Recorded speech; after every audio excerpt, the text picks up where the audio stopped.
Okay, I think we are live and now I can invite Karima.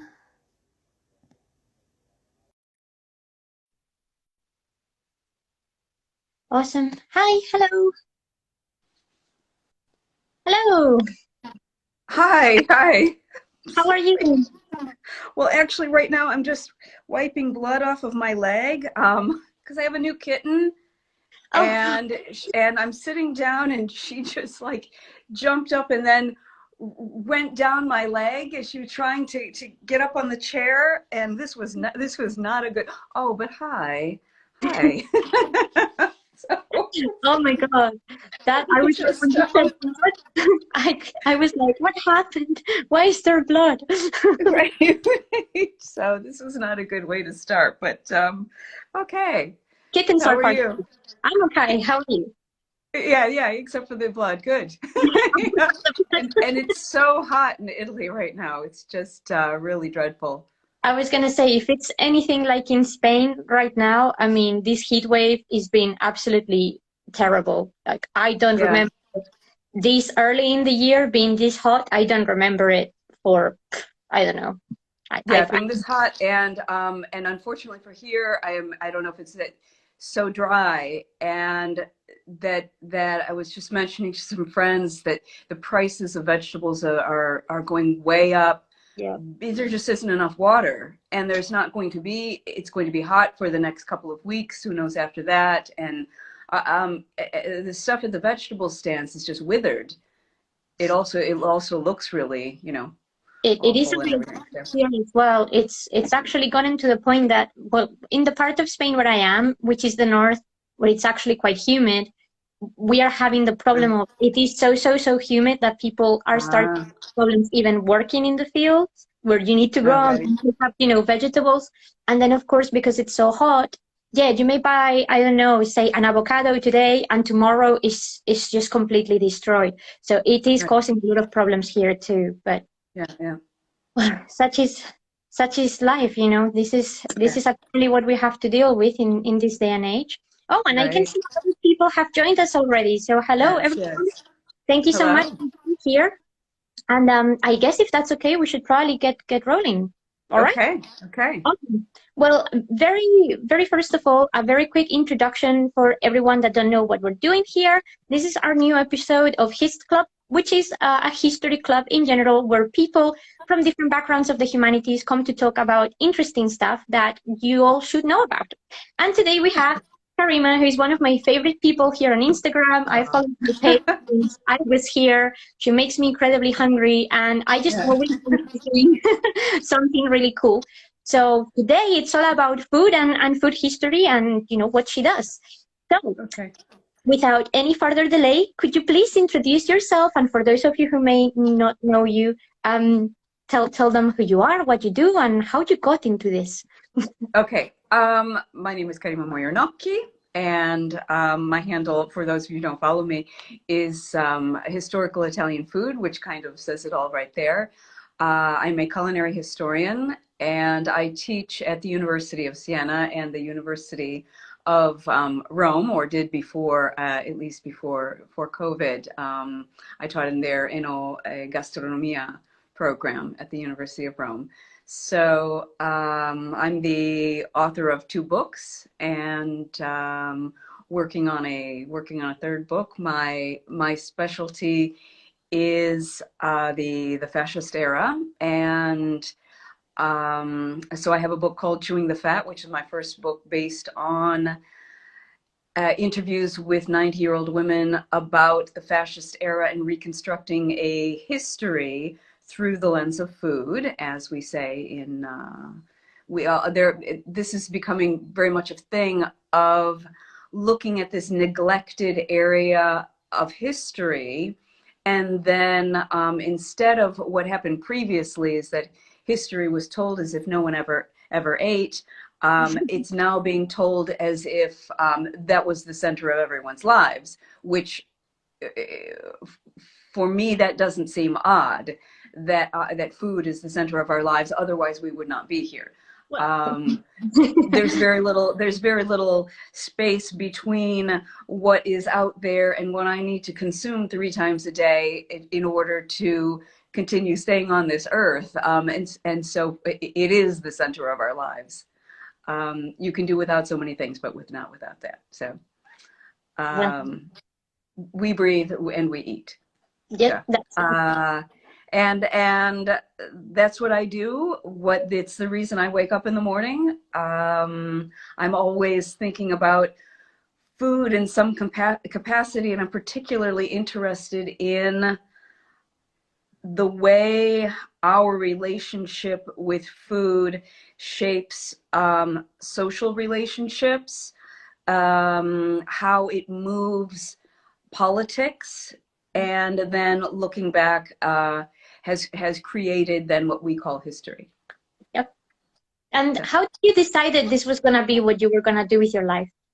You woke up one day and thought, yes, this is my calling, or did something? No, I have you know, it's odd for me. I think I don't know if someone, you know, dedicates their life to volleyball if they feel like volleyball is the center of the universe. But food is so, there's such an affinity. It's not even an affinity. I'm fascinated by everything about food. And really, looking back on my childhood and things, always have been about food preparation. And I remember very early realizing the relationship between happiness and food, but not about me being happy because I'm eating something great. But hi, Brazil. But how that brought people together and kept people together. The binding effect of food and creating love for people by showing that you care through food preparation. Okay, it's you know, it's like a hug. It's like it's loving people. So I mean, I don't want to get too mushy here, but no, but yeah. I completely agree. I mean, having brought up in Spain, you kind of, in Spain, I think particularly, and I think in Italy and the south of France is very much the same. Food is a family time. You know, when you go out for a meal, it's normally with your family. When you go out for tapas, it's to hang out with your friends. Everything happens in a way that it is, you know, connecting you to people.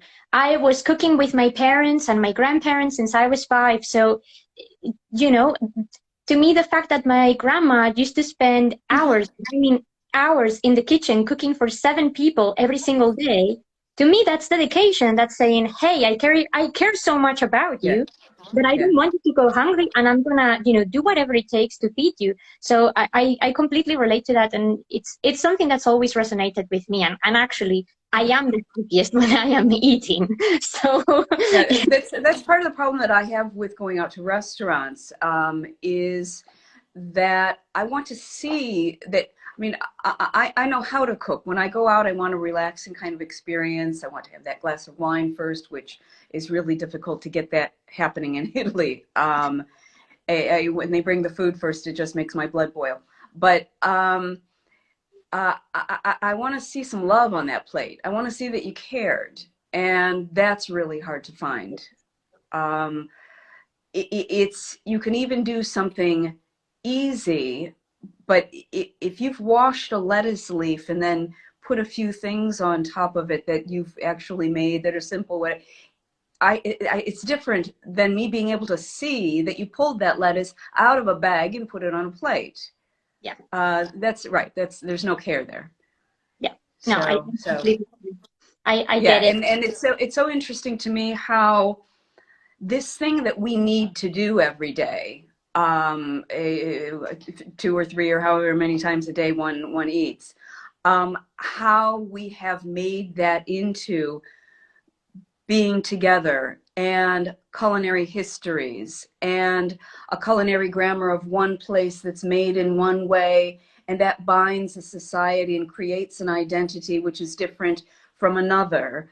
And as you said, here I go out with my family and we have togetherness that way, and there I go out with my friends and we relate with that food in another way.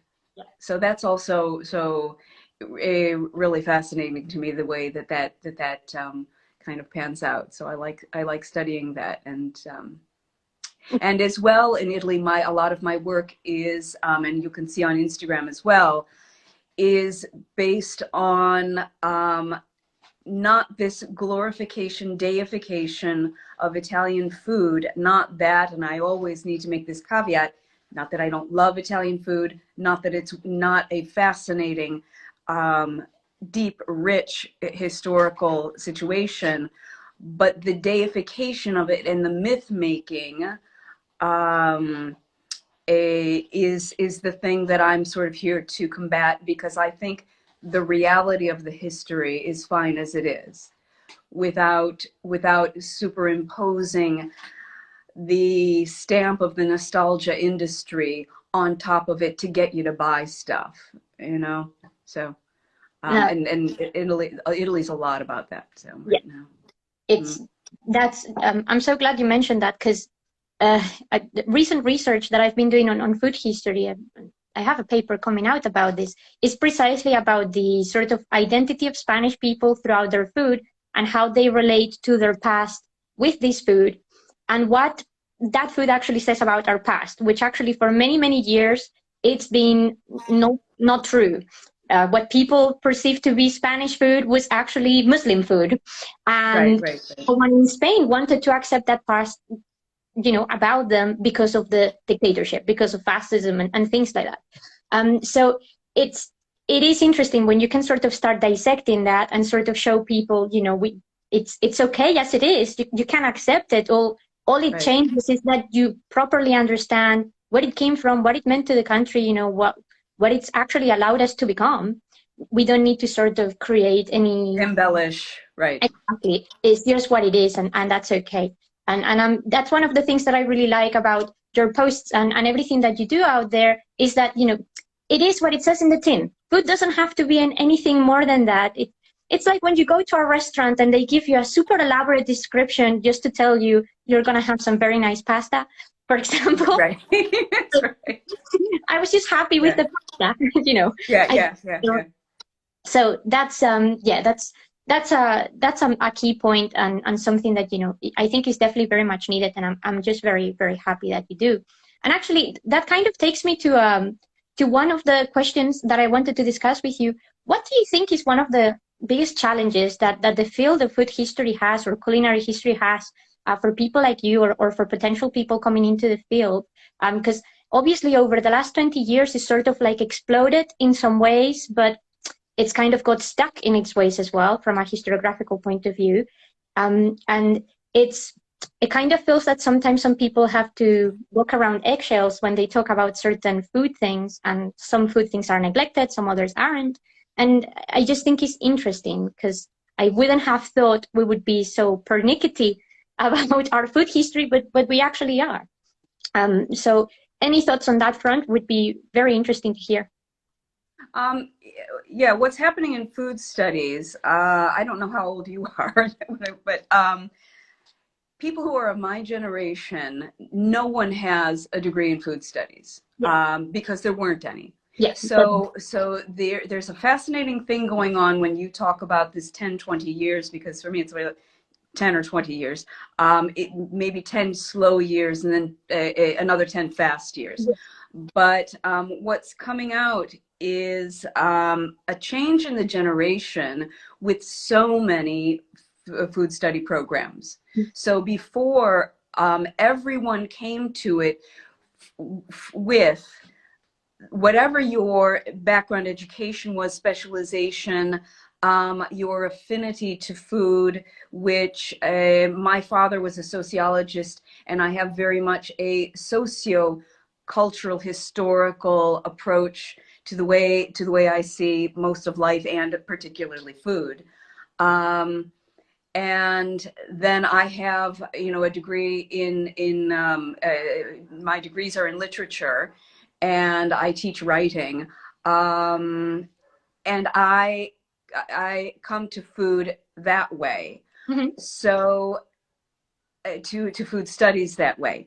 Now, what's happening is that there's a generation of us, of anthropologists, of historians, of even artists and theater people who have given themselves and their intellectual industry to this, and built it themselves. And then this other generation that is just locked into food studies. And most food studies programs are, here's a sustainability program, or here's something that's a little bit more towards the humanities. Mm-hmm. And to combat that, universities that don't want to necessarily set up a food studies program are doing that sort of this other sort of clustering, where they're asking all kinds of departments at a university offer something in food. So the Italian department is going to offer their thing, and that will create a food studies program. The anthropology people will do their thing. The French studies will do theirs. So that it then biology, etc., all works into that. And so I think that's a way that's going to work a little bit better than just a food studies program.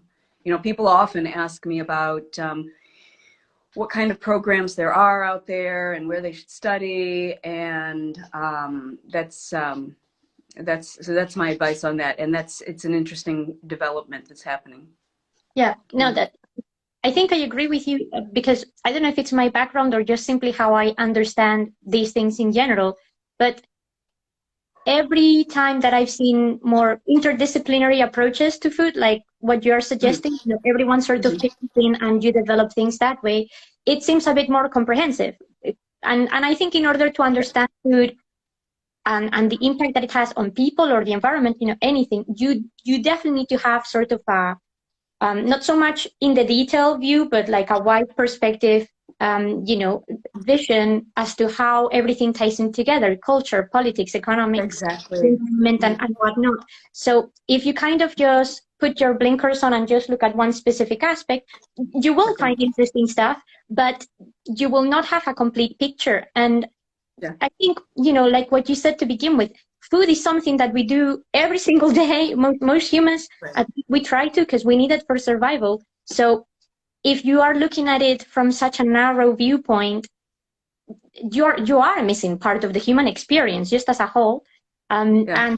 and food itself. So I think, this thing that you're saying makes a lot of sense, at least to me, because it gives me hope that at least we're gonna be a bit more, not so much generalists about food, but put it in the right context rather than sort of pigeonhole it here and there and sort of leave it in isolation, which is, I think it's also a problem and definitely something that needs to be combated. So that's as a food historian, just thinking about my last book, which was the culinary history or the cultural history of food in Rome. So 2,500 years of culinary history about a place that was like this, and then became like this, and then went back to being like this. But in order to approach that book, because I just thought, and I wrote my proposal, and then when they accepted the proposal, it like, I was scared to death, because I've got to then become very well versed in architecture, in art history, in theology, in literature, in the mythology of Rome, the history of the church and the relationship with food there, sacrificial food, the Jewish history of food, which is very important in Rome. And there being a food historian is such a a wonderfully rich world for me, because I go into all of those different kinds of areas. It allows me to go into all of those areas. A lot of people, I follow a lot of pasta people, a lot of pasta people follow me, and it's a lot of pasta. Whereas I feel very fortunate that, you know, I can go from the liver and onions in Venice to baci perugina in, you know, and cover so much ground, even though my focus is Italy. It is endless. It's endless, and endlessly fascinating for me. No, that's, I mean, that is great. And I think that's one of the fun parts about, well, food history, or when you do any study of this kind, you know, it really allows you to go on a proper journey. You know, microalizations of things are really important, because having that sort of very close scope is really good. But sometimes, you know, losing focus can be quite dangerous. But actually, on that front, that sort of takes me to another question I wanted to ask you, because I know that part of what you do as well is recreating some of those recipes and seeing how people actually decided, oh, we're going to cook this and this is why we're going to do it and whatnot. When is the moment would you decide, I'm going to research and cook at the same time and this is going to blend? And is it equally both parts enjoyable? Is there one part that is definitely more than the other one? Is it something that you think a lot of people in this field do, or do you think that you are quite sort of niche for actually wanting to present both sides of the picture? Okay. I think unavoidably going to have to toot my own horn kind of here, yes. Because I'm a very good skilled cook. I think that one can learn the skills and still not be a good cook necessarily. Things can be presented beautifully, but again, there's no heart in it. I'm not necessarily, you know, an artisan chef, but I can hold my own. And I think a lot of historians would like to do that, but you just, the thing isn't there. Yeah. The spark isn't there. And I feel like to a certain degree, I have that in recreating dishes. And I also, so what some scholars do is that they have a very exacting mathematic scientific approach to looking at things, which leaves it very cold for anyone who might be in a mainstream interest, which is what I want to attract. I'm so fascinated by food history, and I want to bring people into that warmth, the warmth of it, and not the cold exacting thing. Not that the cold exacting thing is bad. It's just not my approach. It's not what I do, what I aspire to do. So, I mean, particularly with, there are some even attempts, which I'm not going to name, to recreate classical recipes that are simply atrocious, because you can see that the adaptations that they've made just make no sense. I mean, you can't have, you know, putting cheddar cheese in a Roman dish. It just, come on. Wow. So you also need to know how much you can move it, and what way can you make that pesto from, you know, from the 19th century in a little whirly cup. Okay, when a whirly cup is, the word's not coming to my mind in English right now, but you all know what I mean. But so also my job, I'm thinking about this with my upcoming book that I'm engaged in right now, of how can I make this practicable, enjoyable, and still bring the person into a historical experience, and have that food be a portal, eating it and smelling it and touching it while you're cooking. have that food be a portal into an experience of history rather than just reading in a book. Mm-hmm. So that's kind of also my mission in life, of mediating that moment between the study, making the study as well enjoyable. I at times get a little maybe pedantic. I try not to get too pedantic on Instagram,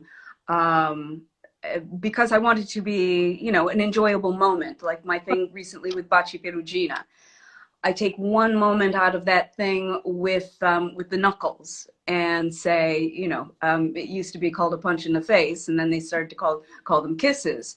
Would you prefer to have a punch in the face or kisses? Well, I frankly, it's a no-brainer right there. So, trying to make it fun and enjoyable, and show also a how much history there is behind all of it that makes it wonderful. Hi, David. David just showed up.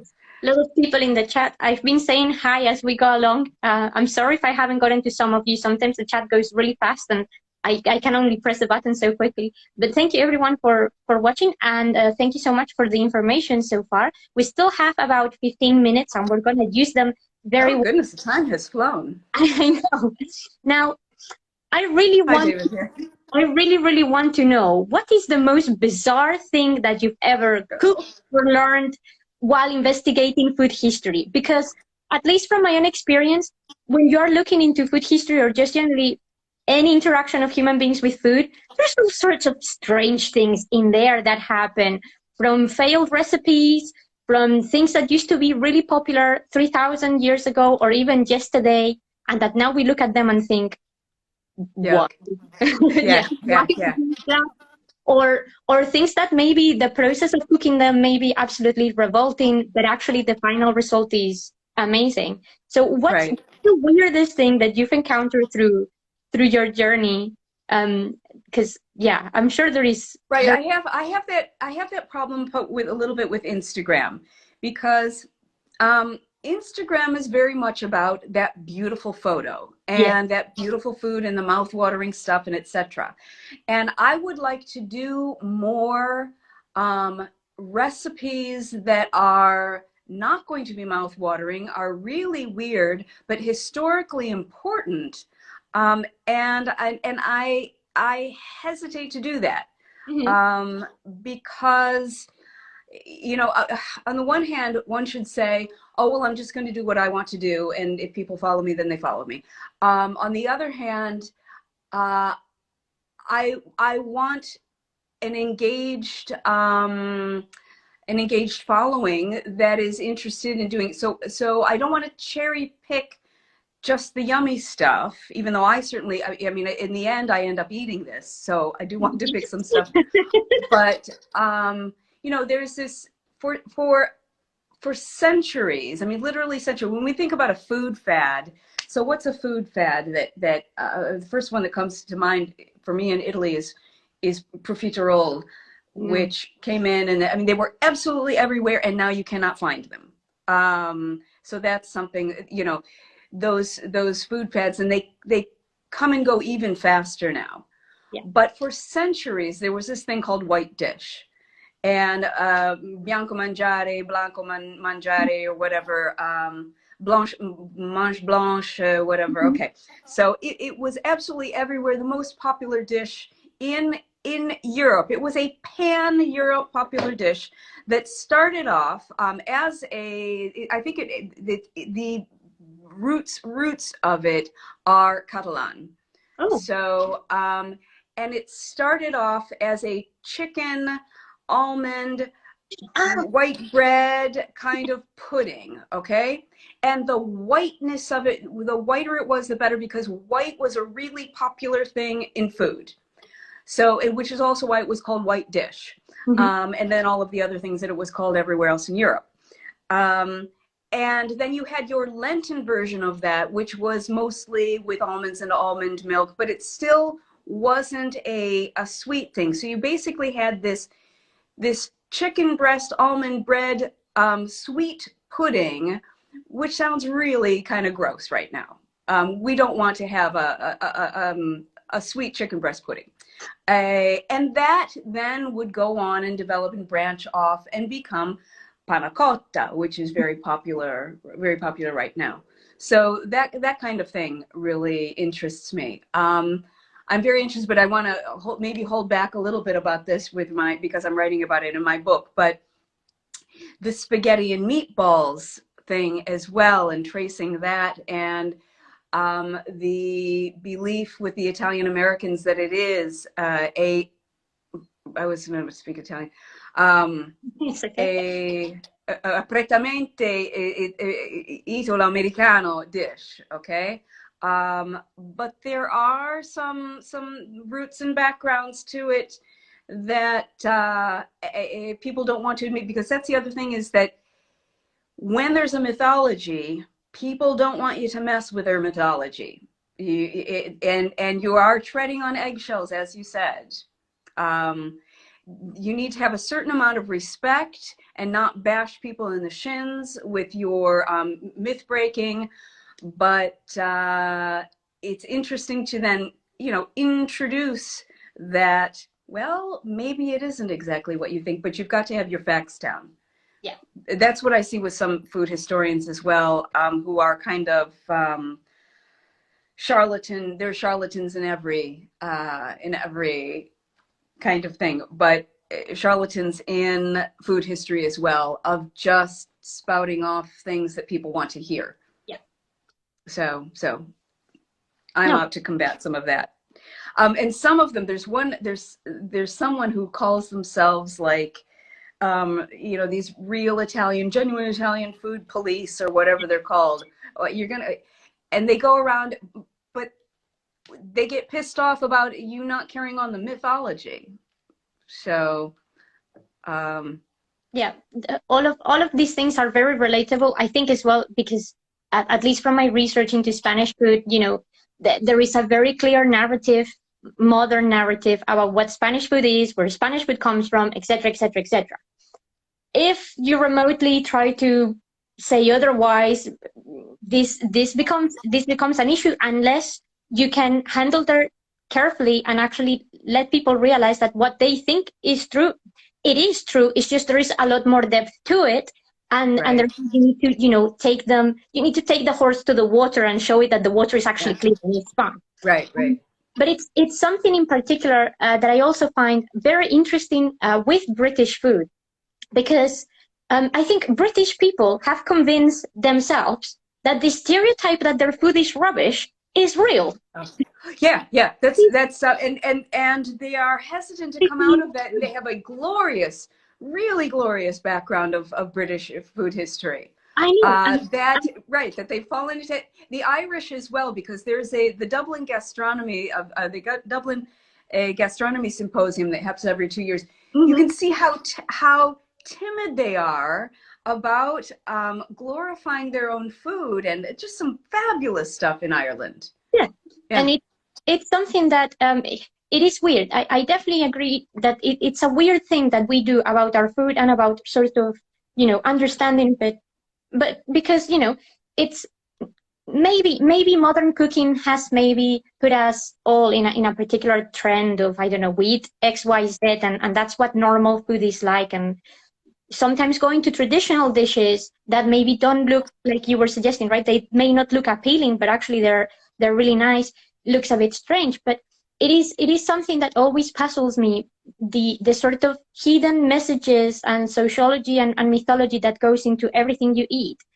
It's it happens with cereals and Kellogg's and things like that, in the same way that happens with other stuff.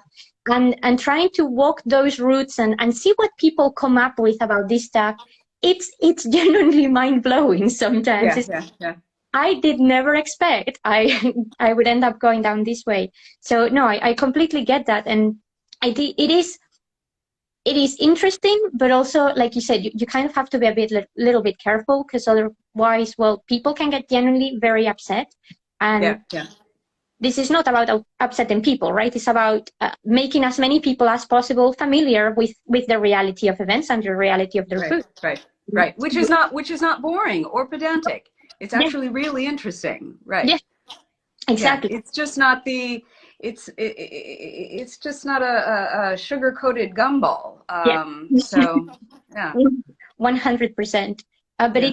it is definitely a weird thing that happens in this field, particularly, I think, and that yes, those little minefields that are always ever so interesting to navigate. Well, Hmm, we have hmm. literally 7 minutes to go. So Okay. I kind of saved this one for last because I'm particularly intrigued about it, and as this has kind of led us to it. And I wanted to ask you, is there anything specific that we can learn about Italian people through their food and that you think maybe not everyone is aware or that more people should know about? Because, my mom always says that if you eat with somebody, you learn a lot about them, whether it's from their mannerisms as they eat, the way they treat the food, the way they look at it, smell it, everything. And I think that in a way, if we apply that to a general culture, maybe there are some truths about our ideas about food, culture, etc. And Hmm. like you said, because Italian food is almost deified and it's Yeah. kind of on a pedestal and it's not movable, Right. sometimes a lot of people have the wrong notions about Italian people and Italian food in a combo. So, is there anything in particular you think we can learn that will shift our mentality from Italian people and their food? That maybe. Yeah. I think one of the things that comes from that separation of what Italians and Italian mannerisms and Italian Americans and Italian. Now, I am always a very strong advocate that Italian American food and culture is perfectly valid thing in and of itself that has a wonderful history on its own. Mhm. Okay. And the fact that they a little bit use the difference between Italian food and Italian American food to beat themselves up um, is something that doesn't need to be done. Mhm. Okay, and then everyone falls onto to the Olive Garden and how awful that is. And it's like, well, the Olive Garden is also carrying out its own thing, and they don't really claim to be Italian. And I think the Italian Americans don't even think that they're Italian American. But that one you don't have there. One thing you don't have in Italy is the tradition that more is better. Okay, you don't have like the groaning table of stuff that it's just so much stuff. And I mean that happens at weddings in the South, and that's about it. Okay, there's not this super huge abundant table of food that no one can get through. That became a kind of a thing in on the Sunday table in the United States. And I fight with my mother-in-law every holiday because she's so parsimonious and afraid that people are there's just going to be too much. Okay. Um, Now she kind of overdoes in the other way of worrying about there being too much food, okay, rather than the other way around, where I've sort of taken over because and so here's another thing. All Italian women do not know how to cook. My mother-in-law is a terrible cook. Okay, well, sorry. Well, she doesn't speak English, and she's never going to see this. Okay, but she tries. I have one of my best friends is 80 years old, and she's invited. We have dinner relatively frequently at her house. She hates cooking, and every time I go there, I bring the dessert, and almost every time I go there, she says to me, "Well, you don't have to make the dessert, da da da, going through all that trouble and etc." It's like, Valeria, I love doing that, and you don't like cooking. So there's a difference there, okay? I said, you make a couple of cold things and I'll bring the dessert. Um, so, it's like anywhere else. Some people like cooking and some people don't. You don't have the ornery grandmother, every single grandmother in the kitchen who is spending all of that time. Some of them do, Yeah. but a lot of them don't, or can't, or just not good at it. So that's kind of something that I mean, you know, women are women and they have their lives, and some like cooking and some don't. So so that's a little bit of a mythology. So I don't know that I actually answered that the question as well as you, or in the way that you wanted me to do. That's, I mean, that's Hi, Amiko.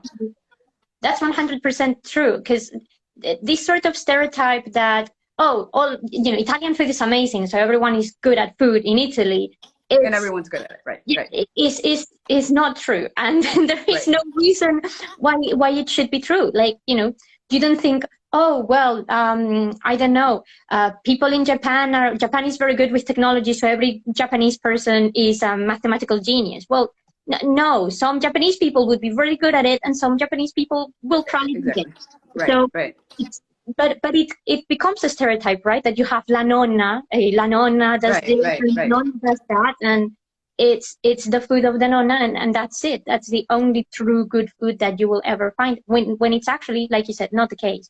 But I think particularly people in some parts of the world, and with Italian food specifically, they've just have it in their minds that every single Italian person is just a master chef. Right, exactly, right, and which is not the case, right? Yeah. So yeah, it is definitely, you know, something about that. And it's I have to say that it's more and more the case, because when it became more normal for young women to go to university, that was accompanied by a rejection of a certain rejection of domesticity. And when the pandemic came out, then people started getting back to their kitchens, and we went through the whole sourdough thing like everyone else did. And you know, I had my students sharing some stuff that they were just learning together with their parents, to because their parents didn't know either about, you know, how to make pasta. There are very few Italians who know how to roll out pasta with a mattarello. It's just not, which is also the great value of the absolutely priceless Pasta Grannies. Mm-hmm. Okay, Vicky Benison's efforts that she's putting in to film those women. Now, these are 6-minute clips where they do look like the kind of grannies that are in there, and they love making that food, and certainly those are the women that she's searching out. But that's not everyone. Yeah. And she is saving those grannies who are still doing that cooking, which is extremely rare. And when they're gone, the thing is going to be gone. That natural making pasta at home has become a very, very occasional kind of situation. Yeah. No, that's exactly it. I mean, Hi, Alex. I think, and I don't know if this is particularly a vision from the UK or English-speaking countries. I think in Spain, I think we're pretty aware that that's not the case overall. Although Spain has a strange rivalry with Italian food, because pasta was also being consumed in Spain since a bit earlier than Marco Polo rolled it out to the rest of Europe because of the Muslim inheritance. So there's always been that strange thing about, oh, we were already doing pasta beforehand, which is silly. But in the UK, there is this sort of general preconception that Italian people make their own pasta at home, and that's the reason why Italian pasta is better when you go to a restaurant. And it's like, restaurants don't even necessarily make their own pasta, right? Exactly. Right, yeah. They either outsource it, or it's dry pasta, which is perfectly good, because you can get in this day and age really good quality dry pasta. It doesn't make it any lesser or, you know, any better, etc., etc. But those little things, I think, you know, they are known in Italy, and people in Italy live with it, and that's it. But it's not made it to the rest of the world, either by design or by accident. I don't know. I think that's one of those things that is just kind of happened. But, you know, this is the thing, people. Italian people don't just all have their little back office where they make these beautiful ravioli and enjoy them and all of this stuff.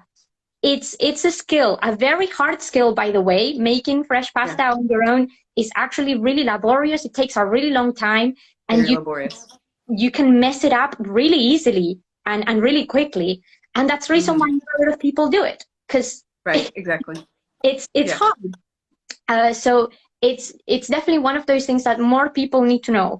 So thank you for actually bringing that to the forefront, because we need to break this myth. It's still beautiful, it's this tasty, it's amazing, but not as romanticized as we want it to be. I'm very fearful, actually, of what the culinary landscape is going to look like when that generation is no longer here. And that's also one of the reasons that, because prior to that, that's why I wrote my book. There was a period prior to that where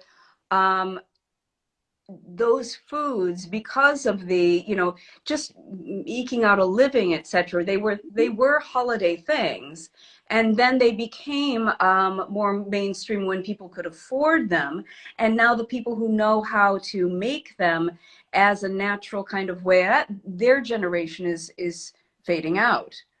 And so what is that going to look like? And already there are so many foods that you find in a restaurant that people don't know how, and once you don't know how to make them, then the prices go way up. So things that people used to just easily make at home for foods that cost very little are extremely expensive now in a restaurant, because the skill's not there. That's it. But again, like many things, I think people just assume that if it's part of your identity or it's always be there, even though that's not true. In fact, because we all assume it's always going to be there, we tend to neglect it. And then one day you wake up and it's not a thing. And I feel particularly, some of these cultural traditions and some of these foods will end up suffering because of this. So the work that people like you're doing is so incredibly important, because it's a way of potentially making these things not go away, even if they just written on paper or on any other kind of media. Then maybe someone in the future will pick it up, and the tradition may restart again, imperfect as it may be, or whatever. But it's really important to keep them alive somehow, so that we don't lose that wealth of knowledge and that wealth of a little piece of us. Right. I mean, the problem is, though, that, I mean, speaking as an anthropological historian then about this, is that when you have something that is recognized as a tradition, that means that you are able to look at it historically, and when you can look at it historically, that means it's no longer part of a mainstream life. Yes. Okay. It is a tradition, and we can label it that. I mean, brushing my teeth is not a tradition. It's part of my life, and so I don't, go in and kind of honor it in the bathroom. And when you start honoring things, then you're doing a recreation of it, and not a creation. And so that's, it's all so, but at the same time, we are, and this is also part of what I wanted to say with my book, Chewing the Fat, is look at this and look at the way time has moved. And we are now responsible for the fact that we are creating now what are going to be traditions later, okay? And look back on. So let's do something of quality now that means something, that does bind us together, that isn't, we're not getting glued together by the stamp of the nostalgia industry. So, and their dictates. That is really, really valid. And I think, again, it kind of goes back to what we were talking at the beginning, right? Food is memory, but its memory is not nostalgia. It is something that is part of your life 24/7, and you live with it, Right, right. and binds people and moments in time and different things together. So it's not something that should be beatified and glorified, and Right. we need to be respectful, we need to be appreciative, all of that. 100% Yeah. agree. Lived and loved, but right. Exactly. The Exactly. pedestal thing becomes difficult, right? That's 100% it. And actually, Instagram is starting to tell me that we have barely any seconds left. So Oh, does Instagram gives you a time limit? Sorry. Okay. no, it's fine. My account is set up that way. I don't know why. I've not changed it, but it Oh, actually okay. tells I me didn't realize that. Yeah. you're getting close to your time. Make sure that you don't suddenly get cut off. So Okay. anyway, that's probably as much time as we have for today, even though it's a Great. fascinating conversation. And as you can see, we can carry on talking about this for years and years and end. Yeah. But that's going to be the end of that today. Any last words that you would like to put out for people out there before we say goodbye? I'm historical Italian food on Instagram, and that's what I do. I have 2 books, Chewing the Fat, and the cultural history of food in Rome. And thank you, Winchester Hodds. Okay, thank you as well. And it was wonderful talking to you, Lily. No, that's all right. Thank you for being here and for sharing all of your knowledge with you. And honestly, if you guys are interested in this topic, do check out Karima's page and everything else she does, because you will learn a lot. You will also suffer a lot of hunger, and I must warn you, but you will learn a lot. So thank you so much for being here and for spending your time with us. I know that you're very busy, so I'm really, really appreciative of this. And thanks everyone that has joined us for your comments and for spending some time with us. And if you have any questions, you're always welcome to reach out. Yes, please do. That's all for today. Have a lovely afternoon. Enjoy your dinner when you get to it. I'm sure you'll have lots to think about. Yeah. And we'll catch you some other time. Thank you so much. Okay, goodbye. Bye-bye. Ciao, ciao.